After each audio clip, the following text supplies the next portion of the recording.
நிறைய மீடியால தெலுங்கு மக்களை இழிவாக பேசிய அப்படின்னு போடுறாங்க. கஸ்தூரி அப்படி போடுறாங்க. அப்படி போடாதீங்க. ஒரு சமூகத்தை இழிவுபடுத்திய கஸ்தூரி அப்படின்னு போடாதீங்க. அது ஏன்னா அது உண்மைக்கு புறமானது. நீங்க அப்படி புகாரில் வழக்கு சந்தித்துக் கொண்டிருக்கும் கஸ்தூரின்னு போடுங்க. அது நியாயம். எனக்கு ஒர்க்கு, வீடு, என் பிள்ளையோட படிப்பு இதெல்லாம் மனசுல நான் வச்சு என்னுடைய லாயர் தரப்புல விண்ணப்பிச்சிருக்காங்க.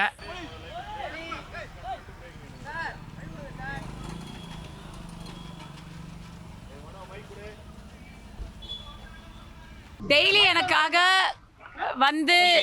என்னோட பேச முயற்சிக்கிறவங்க எல்லாருக்கும் நான் இன்னைக்கு நன்றி சொல்லிக்கிறேன்.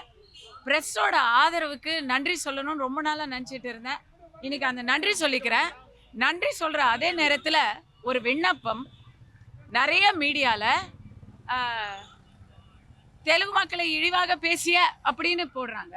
கஸ்தூரி அப்படி போடுறாங்க. அப்படி போடாதீங்க. சட்டப்படி புகார் அளிக்கப்பட்ட அலெஜ்டு அப்படின்னு தான் போடணும். அப்படி புகார் அளிக்கப்பட்ட வழக்கில் அப்படின்னு தான் போடணும். நீங்களே முடிவு கட்டி நீங்களே ஹெட்லைன்ஸ் போட்டீங்கன்னா அது ஒரு நிலுவையில் இருக்கிற ஒரு விஷயத்துக்கு அது சரியா இருக்காது.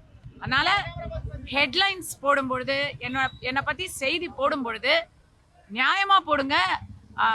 நீங்களே முடிவு கட்டி ஒரு சமூகத்தை இழிவுபடுத்திய கஸ்தூரி அப்படின்னு போடாதீங்க. அது ஏன்னா அது உண்மைக்கு புறமானது. நீங்க அப்படி புகாரில் வழக்கு சந்தித்துக் கொண்டிருக்கும் கஸ்தூரின்னு போடுங்க. அது நியாயம். கேஸ் நடக்குதுங்கிறத ஹெட்லைன்ஸ்ல போடலாம். ஆனா நீங்களே ஜட்ஜ்மெண்ட் கொடுக்காதீங்க. இதை நான் ஒரு விண்ணப்பமா வச்சுக்கிறேன். அப்புறம் எனக்கு பிரஸ் எந்த அளவுக்கு ஆதரவு கொடுக்குறீங்களோ அதே போல பப்ளிக் எனக்கு இந்த நிமிஷம் வரைக்கும் ட்விட்டர்ல என் ஃபோன் என்கிட்ட இன்னும் வரல. நேத்தே ரொம்ப கெஞ்சி கூத்தாடி வேற ஒருத்தர் ஃபோன்ல இருந்து தான் பதிவு போட முடிஞ்சது. எனக்கு இன்னும் பப்ளிக் சோஷியல் மீடியா ஆக்சஸ் எனக்கு இன்னும் கிடைக்கல. அதனால் இது மூலமாக நான் எனக்கு ஆதரவு அளித்து கொண்டிருக்கும் அத்தனை பேருக்கும், பப்ளிக்கு அத்தனை பேருக்கும், குறிப்பாக தாய்மார்களுக்கு என்னுடைய நன்றியை மீண்டும் பதிவு செஞ்சுக்கிறேன். நிறைய பேர் YouTube videos and political statements கொடுத்துருக்காங்க.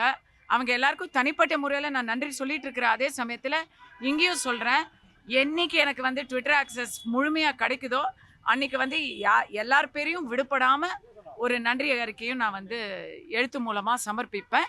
அது வரைக்கும் இந்த நன்றியே அவங்க என்னுடைய பர்சனல் தேங்க்ஸாக பாவிக்கணும் அப்படின்னு கேட்டுக்கிறேன். இல்லை, சிலர் அதை தான் சொன்னேன். சிலர் ஒரு சமூகத்தை இழிவாக பேசிய கஸ்தூரி, பெண்களை இழிவாக பேசிய கஸ்தூரின்னு அவங்க ஹெட்லைன்லேயே அப்படி போட்டுடுறாங்க. அப்படி போட்டால் அது நியாயமே கிடையாது. அதனால் அப்படி போடாமல் சட்டப்படி என்னவோ அது அவதூற வழக்கில் அப்படின்னு சொல்லலாம். நீங்களே முடிவு பண்ணிடக்கூடாது இல்லையா? நான் இங்கே டெய்லி வர்றதுனால நீங்களும் டெய்லி வர்றீங்க. உங்களுடைய அந்த அன்புக்கு நன்றி. இப்போ உங்கள் எல்லாருக்கும் தெரியும், நான் ஹைதராபாத்தில் தான் 4 வருஷமாக இருக்கிறேன். என் வீடு ஹைதராபாத்தில் தான் இருக்குது. 4 வருஷமாக நான் அங்கே தான் இருக்கேன். என்னோட வீட்டில் நான் அங்கேருந்து படப்பிடிப்புக்கு போய்கிட்டு இருக்கேன். எனக்கு 2 படம், ஒரு தொலைக்காட்சி தொடர், அதில் 3 ப்ராஜெக்டில் இப்போ நான் நடிச்சிட்ருக்கிறேன். ஸோ தொலைக்காட்சி தொடருடைய படப்பிடிப்புக்கு போயிட்டு திரும்பி வந்தப்போ என் வீட்டு வாசலில் தான் என்னை அங்கேருந்து கூட்டிகிட்டே வந்தாங்க.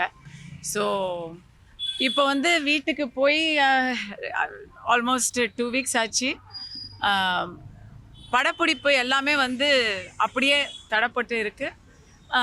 என் பையனோட பள்ளிக்கூடம், அவன் அங்கே தான் படிக்கிறான். அவன் பள்ளிக்கூடத்துக்கு போயும் டைம் ஆச்சு, 2 வாரம் ஆச்சுங்கிறதுனால கொஞ்சம் இந்த நிபந்தனையிலேருந்து எனக்கு தளர்வு கேட்டு நான் விண்ணப்பிச்சிருக்கேன். அது மண்டே அன்னைக்கு தான் ஹியரிங் வருது. அதனால் அதுக்குள்ளே தான் எதையாவது சொல்லி அப்படி வேண்டாம். அரசு தரப்புல உங்களுக்கு கடுமையான ஆட்சேபம் தெரிவிச்சதா சொல்றாங்க. எதுங்க? அந்த நிபந்தனை தளர்வு இல்லைங்க, நான் விண்ணப்பிச்சிருக்கிறேன். எனக்கு ஒர்க்கு, வீடு, என் பிள்ளையோட படிப்பு இதெல்லாம் மனசில் நான் வச்சு என்னுடைய லாயர் தரப்புல விண்ணப்பிச்சிருக்காங்க. மற்றபடிக்கு கோர்ட்டில் நான் மண்டே தான் வருது. மண்டே வரும்பொழுது நல்லது நடக்கும் அப்படிங்கிற நம்பிக்கை எனக்கு இருக்குது. அதை நம்ம எதுவும் டிஸ்டர்ப் பண்ணக்கூடாதுன்னு நான் நினைக்கிறேன். நமக்கு நல்லது நடக்கணும். ரொட்டீனாக அந்த படிப்பு, வேலை எல்லாருடைய இன்வெஸ்ட்மெண்ட் எல்லாமே இருக்கிறதுனால நல்லது நடக்கணும்னு தான் நம்ம விரும்புகிறோம். ஆட்சேபங்கிறது வந்து அவங்க தரப்பில் அதெல்லாம் வந்து எதுவாக இருந்தாலும் நல்லது கரெக்டான ஒரு சந்தோஷமான தீர்ப்பு வரும், அப்படி எனக்காக வரும் அப்படி நான் நினைக்கிறேன். ஒரே ஒரு கேள்வி, இந்த ஐயப்ப பக்தர்களுக்கு வந்து எதிராக தான் கேள்வி அவர் கேட்குறாருங்க. ஆ ஐயப்ப பக்தர்களுக்கு எதிராக வந்து இசைவாணின்றவங்க வந்து ஒரு பாட்டு பாடியிருக்காங்க. அதாவது இந்து மதத்துக்கு புண்படும்படி அவங்களுக்கு எதிராக நிறைய வந்து புகார் கொடுத்துருக்காங்க. எல்லா காவல் நிலையத்திலையும் கமிஷன் கொடுத்துருக்காங்க. இது வரைக்கும் எந்த ஒரு நடவடிக்கை எடுக்கல. இதை பத்தி என்ன நினைக்கிறீங்க? உங்க கேள்வியிலே பதில் இருக்கே, இது வரைக்கும் எந்த நடவடிக்கையும் நடக்கல அப்படின்னு பத்திரிகைக்காரர்களான நீங்களே கேட்குறீங்க, பப்ளிக்கும் அதுதான் கேட்குறாங்க. உங்கள் கேள்வியிலே பதில் அடங்கியிருக்கே. அரசாங்கத்தில் எல்லாருக்கும் நடவடிக்கை எடுக்க முடியலையோ என்னவோ. உங்க தரப்புல நீங்க பேசுனதுக்கு ஒரு நடவடிக்கை எடுக்கப்பட்டது. இதையும் கம்பேர் பண்ணி பாக்குறீங்க, ஒப்பீடு எப்படி பாக்குறீங்க? இதுக்கு உங்களுக்கு தெரியாதா பதில்? உங்களுக்கு தெரியாதா? ஏங்க மண்டே அன்னைக்கு வருது ஹியரிங், அதை பார்ப்போம்.